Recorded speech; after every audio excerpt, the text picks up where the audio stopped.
Hello and welcome to our weekly share on the Parsha with the commentary of the Alshich. If you recall from last week, those who were with me last week, this is the last time the share is going to be appearing in Torah anytime.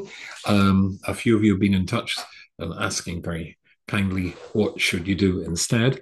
So first of all, if you don't want to, for whatever reason, look at YouTube, where you can find my YouTube channel where the share will continue appearing. Or if you don't have Facebook, where you'll find the link, which will take you to the YouTube channel, so you don't have worry about seeing anything there that's inappropriate. Then I'm thinking of getting around the problem in one of two ways. If you want to continue seeing the shear, you can. I'm going to invite you to email me at Rubenstein. Sorry, remember, it is rubensteinyy@gmail.com. Easy. Rubenstein, RUBINSTEINYY @gmail.com. That's my email address. And let me know if there's enough people who don't want to go to YouTube, are still interested in seeing the weekly share, don't have Facebook, then I will simply send you a recording of the share. But more than that, if any of you want this to be a live share and join the live share, then let me know as well. And I'm very happy to do that once a week. And that should mean that everybody will be catered for. So it's either going to be a live share, you can join in. If you can, I'll send you the recording of that straight to your email. If you're happy to look at YouTube, you can see it in my YouTube channel, and there's a link in Facebook as well. I think that will solve our problems. At least I certainly hope so. Let's dedicate the shir as we normally do to people who need a refuah shalem. Chaim Chodov ben Esther, Rafal Chai ben Sora, Ore Chaim ben Chana Yehudis, ben Yom Zev ben Yafa Henayenta, Rochel Levana bas Shirley, and Mira Riva bas Zivia. They should all have a refuah shalem. This takes us to this week's parsha, which is Parshas Netzavim, and we are at Parshas Netzavim on the eve, I think. If it's not already started, in a new expansion of this war of extermination, attempted war of extermination on the Jewish people by Iran through their proxies. Last year is Hamas, Hezbollah, etc. We've had the Houthis and their agents and supporters throughout the Western world. I thought it would be appropriate for us to consider that as well as the theme of the Alshich's insight into the Parsha, which is what we're going to do. A war between Bnei Yishmael and Bnei Yaakov, the Jewish people, and the sons of Yishmael, our world, and I say beyond that. Let's just remind ourselves, the beginning of the Parsha says something which is intriguing. You're all standing here today. Moshe's gathered the Jewish people towards the end of his life. You're all standing here today in front of Hashem, your God. And it's your heads and your tribes and your elders and your judges and your officers, Kol Ish Yisrael, the entire Jewish people. Tapchem neshechem, your children, your wives, Gerach Asher Bekerev Bachanecha, and people, those who've joined the Jewish people, from the cure of wood ad Shav Memecha, to the person who draws water from the wells for you.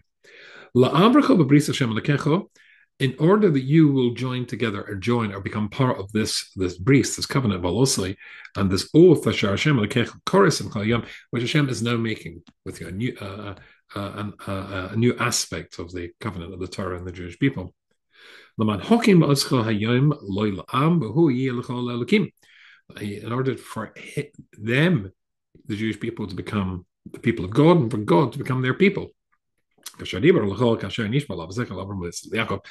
promised to do to you and to your forefathers Avram, Yitzchak, and Yaakov. But it's not just you alone singly that I'm making this covenant and this promise, or this oath. It's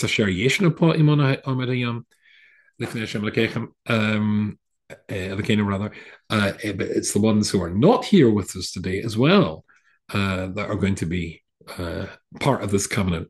It's a share. And in the ones who are here today and the ones who are not here today. And most of the commentators talk about that as being referring to the future generations. So us, in 2024, that we are part of that, or our souls were there when this covenant was made, so that we were part of that process.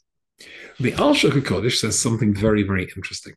The Alshich HaKodesh says, when it says, Shiftechem, Ziknechem, oh, sorry, the first one is, right at the beginning of the passage, your heads, and then Shiftechem, and then your tribes. But the Alshich says that means not just, because the Gemara says all of the generations, the ones who are not here, refers to, from the Medrash says, from Bereshis, from the beginning of the Jewish people, from the beginning of time, all the way through time. So it's not just the future generations who have not yet been born who are included in this process, but the previous generations who've been born, lived their lives, and gone back to Shemayim. They're included in this, which is extremely perplexing. I can understand why me in 2024, my soul was included in that. One day, what's happening, this covenant there, is going to touch my life. So I should be invited to be part of it, to realize I was part of it. But the ones already been there, they seem to be, as it were, past this whole thing. So what's it talking about?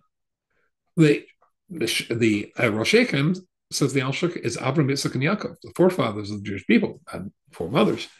And then Shiftechem, that's the heads of the tribe, Yehuda, Shimon, Yehuda, Levi, Issachar, so all of the tribes of the Jewish people. They were there too. But they've gone. Their story is over, isn't it? Well, actually not. As the Shem Mishmuel says, in a very interesting thing, he says that, no, you see, how, if a Jew is meant to keep all the mitzvahs in the Torah, and a Jew is, then how could the previous generations, Abraham, Yitzchak, and Yaakov, and the tribes, etc., do that? Because they've not yet entered the land of Israel, where there be so many mitzvahs that are going to be activated as soon as we step over the border. They never stepped over the border when it was the land of Israel, when all these laws would apply. But as long as they are connected to us, and we are connected to other generations, so we're able to achieve things in different forms, in different realities, in different dimensions of time, then as long as they're connected to us, and we're doing it in our time, if we're living in the land of Israel, and we're keeping Shemitah and Orla and all the rest of them, then as they're connected to us, then that mitzvah travels back in time to the previous generation and forward in time to our generations. That's a very important point here. Every generation has its own tests, its nisyonos, its own challenges. Intriguingly, the Talmud says that the Masechta of Avodah Zarah, the Talmud's book which deals with the laws of idolatry, in our Talmud Bavli, it's got 5 chapters. In Avram Avinu's Talmud Bavli, 400 chapters. Then, at that time, there was a different reality, a reality of Avodah Zarah that permeated the whole world. The Torah then needed to expand in order to combat and defeat the Avodah Zarah of that time. But in today's generation, where Avodah Zarah, certainly that type of Avodah Zarah, is no longer in existence, and 5 chapters will deal with the threat that Avodah Zarah poses for the Jewish people. So there is a connection to each generation, and each generation faces its own threats, its own challenges. Right, okay, let's keep that in mind. For the last few years, I have been saying one verse of Tehillim extra after my morning davening Shachris, and it's Tehillim Kuf Kof Dalad. Kuf Kof Dalad, that's 124, and I'm going to read this to you. And Kuf Kof Dalad says the following thing. It starts off, it says, Shir Hamanas, a song of ascent, the David from King David. Luli Hashem Shahoyalono Yom Yisrael.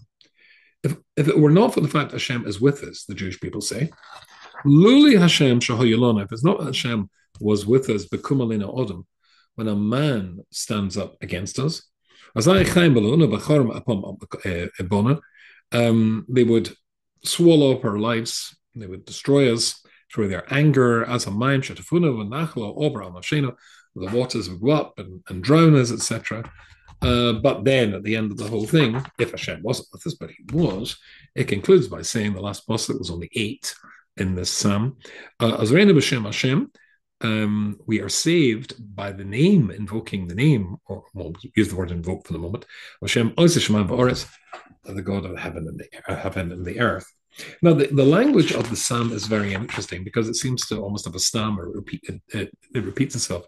David, Lule Hashem Shahayalon. If it wasn't for the fact that Hashem was with us, Yom Israel, the Jewish people say, Lule Hashem Shahayalon, repeating again, if it wasn't for the fact Hashem was with us, Bekum Alina Odom, and Odom stands up against us.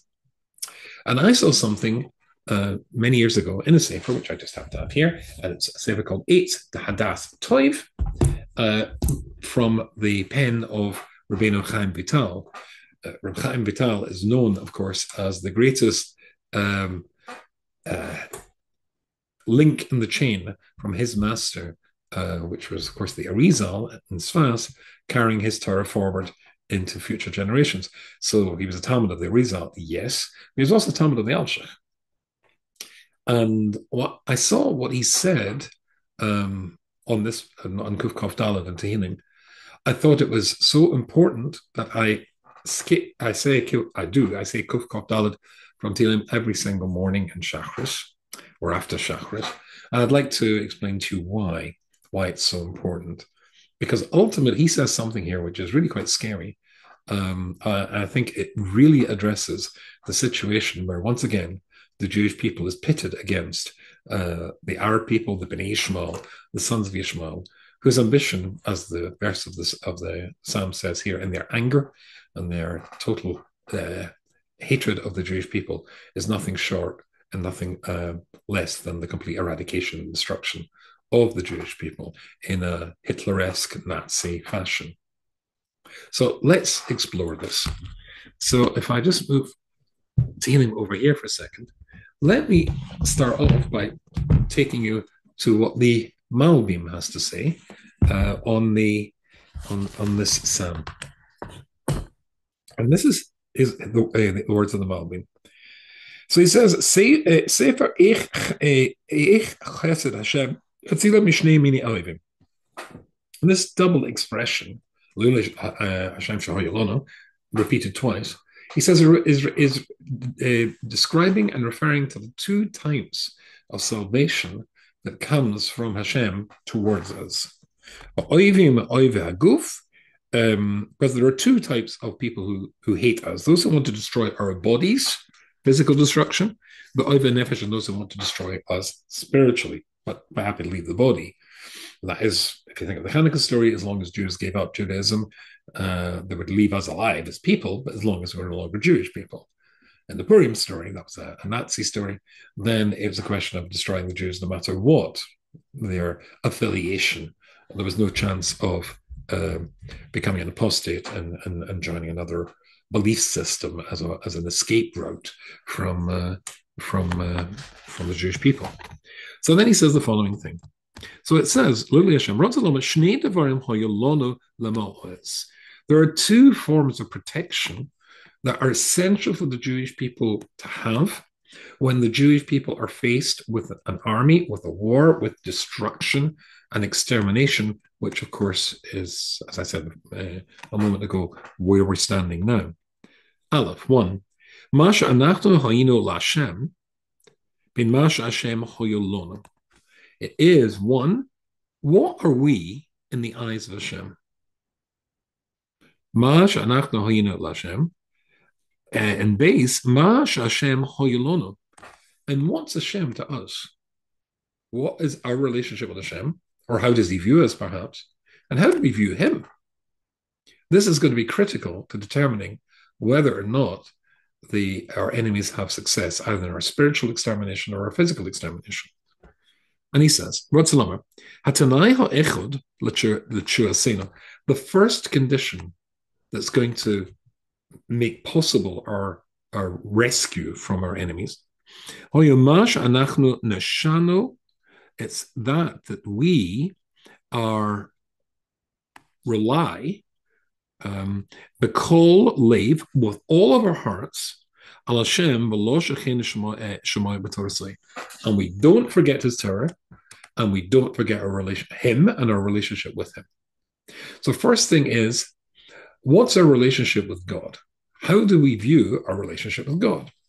Omar Luli Hashem. That's why it says, first thing, Luli Hashem, Shahoyolonu. If it wasn't about that Hashem was Lono for us, that we viewed him as being Hashem. Yomer no Yisrael, that the Jewish people say. In other words, the Jewish people say that God is God, Hashem is Hashem, and our Hashem, and that's who we depend on, then we'll be in trouble. In other words, God is our God, and we trust him. And remember the word b'tochen, we always translate no shame, according to the translation of Matzah Solomon, as being we are certain about him. Base, something else. Hatanai Hasheni, and the second condition is Masha al Yidikain. What, as a consequence of that, how we view him, Me'em is Hoyo Hashem Lona. How does he view us then? And that's the second one. Lule Hashem Shahoyo Lona. And then conversely, how he sees us. Be'em is Bekum Alena Odom, and in particular, when Bekum Alena, when there rises up against us, Odom, a man. The man? A man. Which man? Since and through, and only because we have betochen in him, and consequently that will trigger that he, because you've got confidence in me, you've got certainty in me, your faith in me is whole, then that's when I will intervene, and that's when I will protect you.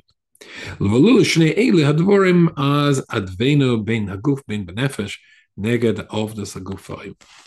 And if it was not, God forbid, that we always had those two elements alive and intact, then we'd be in serious, serious trouble. And indeed, their schemes could, Chalila b'Chalila, come to fruition. That's what the Malbim says. Let's have a look at the Psalm through the lens of Reb Chaim Vital. Now, when it talks about when a man stands up to destroy us, everybody else, many of the Mefarshim say the man is Haman, a time of Haman. But he says something which is, Chaim Vital, in his wonderful Eitz Hadas Tov, says something which is different and profoundly scary. He says, everybody knows that there were the dream that Yaakov Avinu had when he saw the angels going up and down. These angels were the representative angels of the nations of the world, and in particular, 4 angels, by the way, going up and down. The 4 angels, the 4 nations that would dominate the Jewish people, conquer the Jewish people. That was either spiritually or physically. The Babylonians, the Medites, that's the Persians, the Greeks, and then Rome. And interestingly, throughout the Novi, each of these exiles is symbolized by an animal. And I always forget exactly what the animals are. Bovel, the first exile, that's a camel. Remember that one. Bovel is likened to a camel, and of course the symbolism there, which we've got no time to go into now. Hashofan is Modai. Modai, Persia, is a badger. Another different kind of animal. And again, the nature of the animal, as it were, casts light upon with an echo or a mirror image of the behavior of the people at the time. Then our Nevis is a hare, and that was Greece, likened to a hare. Same concept again. And the last one is Rome, and Rome, of course, is likened to a pig. It looks kosher on the outside. It's got the split hoof, but inside it doesn't chew the cud. It's externally very sophisticated and nice, but internally it's rotten. Think of the Roman Empire and the satellites that spun up from it producing today's world. That's the general position. However, Reb Chaim Vital says there'll be a 5th Golus, not the 4 that we've talked about, but a 5th Golus. But there's fated to be at the end of days, literally on the doorstep of the coming of the Mashiach, the Golus Yishmael, a Golus Yishmael, an exile which is called Yishmael, as it says by Perkei Rebbe Lezer. Kaniska has mentioned Perkei de Rebbe Lezer and Medrash Razal and Medrashim and the Zohar, etc. And he brings various sources. There is another tradition which says there'll be a 5th one. And I'll read a little bit of that to you. And the interesting thing, that all of the others are compared to animals, but it's compared to an Odom. to a human being. Yishmael, that's an Odom. Abel Shar Dagon is Himashon El Chais. The four exiles are compared in parallel animals. Like in Sefer Daniel, and fine. Vahine, you can find that in Sefer Daniel and Medrash there. Vahine David Alev Shalom is Nava Baruch HaKodesh. However, the author of our Psalm, Kuf Kaf David, that we're analyzing through his Ruach HaKodesh, he gave us a prophetic insight into a fifth one. What would happen to the Jewish people in this fifth Golus? In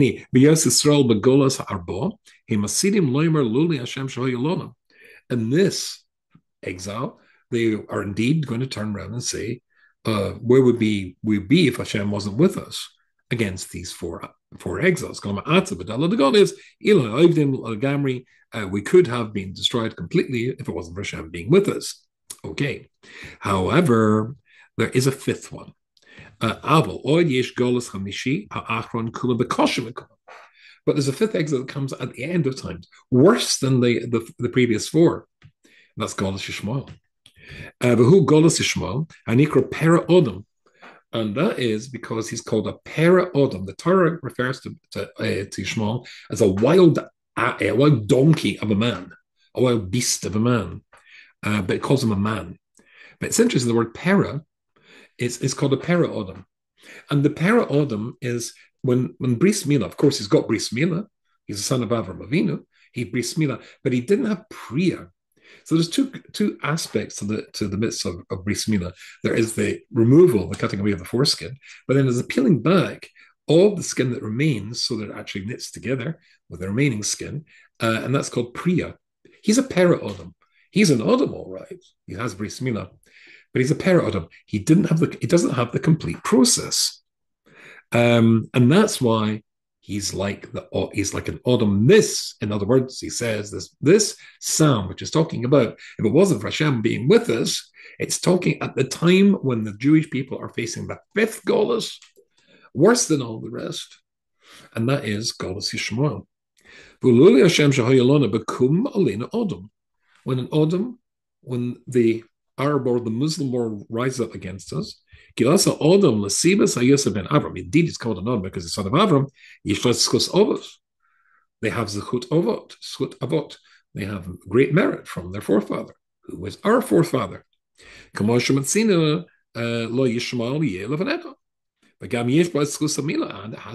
zechut of doing bris milah. They do bris milah. And again, that's why it's called Odom. And that's why it's innately different, the nature of this exile, which permeates the whole world. I saw a video just the other night, a young Dutch woman saying she just did a survey. I can't remember, I think I've got this right. The population of Amsterdam, the capital of Holland, is 52% immigrant. Rotterdam, 58%. The Hague, again, about 50s, whatever it is. In other words, the major cities of Rotterdam, the Dutch are now, something called the Great Replacement Theory. She says it's not a theory, it's a fact. Let's not talk about France and Paris and Marseille. What's the population of London? The B'nai Yishmael have, to a very large extent, already taken over Europe. And that's a very scary thought. And indeed, Chaim Vital, writing this so many centuries ago, makes the point that the nature of all the other exiles is empires established, but not Yishmael. Yishmael were, living in tents, moving from place to place, like Rotterdam, London, Paris, Marseille, etc., Berlin, and taking over from inside. The thought, we see the same concept happening now in America. I don't think they have the critical numbers to command entire foreign policies of countries like the UK, now totally folding their support of Israel, bearing in mind they have such a huge population of Muslim voters voting for the Labour Party. That's that process which Chaim Vital anticipated and prophesied about. Back in 15, whenever it was. Scary thing. Interestingly, There is somebody called Ritzoda Gakon. Ritzoda Gakon, and Ritzoda Gakon in his Likuti B'Morim, going here, discusses Yishmael and his descendants' beliefs. And he says that the Torah demands, Pesach, for example, the festival attests to Hashem's relationship with the Jewish people, must fall out in the spring. The lunar calendar has to be tied to the solar calendar. Otherwise, the shorter lunar months would cause the festivals to drift through the solar year. I'm reading from my translation of that bit from one of my books of Lukati Memorim of Reb Tzadok. So therefore, we would find as the solar year is longer than the lunar year, then it would be that lunar year keeps going shorter and retreating relative to the cycle of the solar year. The problem is, and the sun and moon symbolize the relationship, sun and moon, the solar year and the lunar year, of the relationship between the Jewish people and Hashem. Just as the moon reflects the light that comes from the sun, the Jewish people's task is to reflect the light of Hashem, God's holiness in the world. The cycles of the moon have to be tied, therefore, to the seasons of the sun. And we guarantee this by inserting an extra month of Adar every few years. When the slippage is so great, like Ramadan, which travels in a complete cycle, because the Muslims took bits of the Torah. I said Mila, but not, in fact, let me read this to you.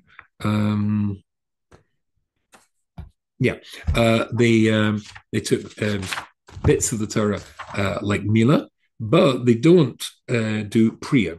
They take Shabbos, but only Friday night. They take kashrus, but only bits of kashrus, shkita, and even then, not the whole thing. The calendar, but not the whole thing. Their lunar calendar goes in the opposite direction.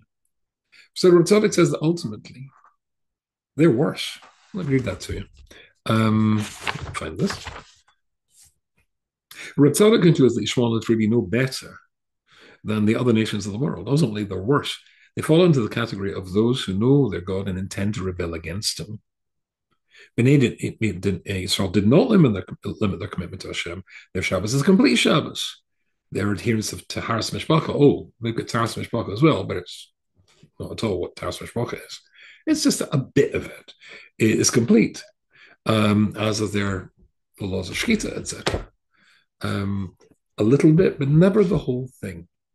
Never the complete story.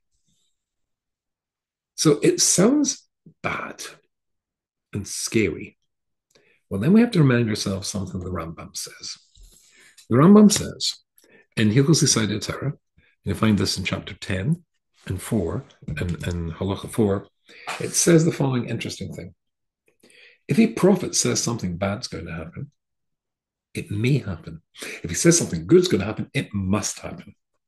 And the Rambam explains that Jewish people could change their behavior so that the original decree in heaven for something bad to happen can be annulled. But if Hashem promises something good, it's always going to happen. Now, if that's the case, and we had Reb Chaim Vital saying what he just said, what I've read to you, which is scary, and saying that, he's saying that there's this terrible threat which is going to be worse than all the rest, and he was really a prophet. And even that wouldn't necessarily mean that this is going to happen, because we could change our behavior. And if we change our behavior, then the reason for the decree goes away. But he wasn't a prophet. Chaim Vital lived 2,000 years after prophecy ended, or more than that. So therefore, consequently, you don't have to be, when you read these scary words of Chaim Vital, convinced that this situation that the Jewish people find themselves in now, it would seem the unique situation. Every generation, as we've had before, Abraham, Yitzchak, and Yaakov, they all had different challenges. But we all link together to face those challenges all the way through history. But now we're seeing one that's unique.